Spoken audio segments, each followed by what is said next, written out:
Hello friends, ఈరోజు నేను శ్రీలంక అయితే రావడం జరిగిందండి. శ్రీలంకలో ఉన్న బౌద్ధమత ప్రదేశాలు, పురాతనమైన సహజ ప్రకృతి దృశ్యాలకు ప్రసిద్ధి చెందిన శ్రీలంకలోని అందమైన పట్టణం క్యాండీ అండి. ఏడాది పొడవునా ఆహ్లాదకరమైన వాతావరణం ఉంటుంది. ఈ నగరం అనేక కళలకు మరియు సంస్కృతితో నిండి ఉంటుంది. ఫ్రెండ్స్, శ్రీలంకలోని క్యాండీ నగరంలో ఉన్న దంత ధాతువుల ఆలయం ప్రపంచ బౌద్ధులకు అత్యంత పవిత్రమైన పుణ్యక్షేత్రము అండి. గౌతమి బుద్ధుని ఎడమ దంతం అవశేషం ఇక్కడ భద్రపరిచారు. 4వ శతాబ్దంలో కళింగ దేశంపై దండయాత్రలు భయంతో ఆ దంతాన్ని మన ఆంధ్ర ఒడిశా రాష్ట్రానికి చెందిన యువరాణి హేమమాల ఆమె భర్త దంతాన్ని దాచిపెట్టి సముద్ర మార్గం ద్వారా శ్రీలంకకు తీసుకొచ్చారు అండి.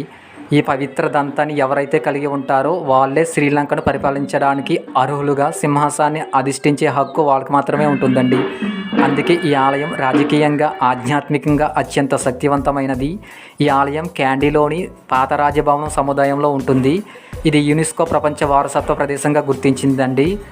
శ్రీ దళిత మలింగావా అంటే అర్థం, దళిత అంటే దంతం, మలిగావా అంటే ప్యాలెస్ అని అర్థం అండి. ప్యాలెస్లో భద్రపరిచారు. ఫ్రెండ్స్, ఈ పవిత్రమైన దంతాన్ని మనం నేరుగా చూపించరు అండి. బదులుగా 7 బంగారు పెట్టెలలో ఉంచి పూజిస్తారు. ఈ పెట్టెలను కరుండవ అని పిలుస్తారు. ప్రతి సంవత్సరం జూలై, ఆగస్టులో ఈ దంత అవశేషాన్ని ఏనుగుపై ఊరేగిస్తూ అత్యంత వైభవంగా పండుగ నిర్వహిస్తారు అండి. దీని సమీపంలోని అంతర్జాతీయ బౌద్ధ మ్యూజియం కూడా ఉన్నది. ఈ ఆలయం క్యాండీ రాజభవనంలో ఉంటుందండి. పూజా సమయంలో దంతం ఉన్న పెట్టెను మనం చూడవచ్చు, కానీ దంతాన్ని కాదు, పెట్టెను మాత్రమే మనకి చూడడానికి అవకాశం ఉంటుందండి.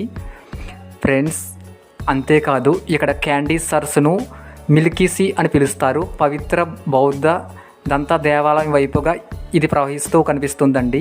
ఈ సరస్సు మధ్యలో చిన్న దీపం ఉంటుంది. ఇక్కడ నుండి రాజభవనానికి సొరంగ మార్గం ఉన్నది కూడా అని చెబుతారు. ఫ్రెండ్స్, మీరు నా వీడియోని లైక్ చేసి, కామెంట్ చేసి, సబ్స్క్రైబ్ చేసి నాకు సపోర్ట్ చేయండి. ఫ్రెండ్స్, ప్లీజ్ సబ్స్క్రైబ్ మన YouTube channel RR Godavari Telugu.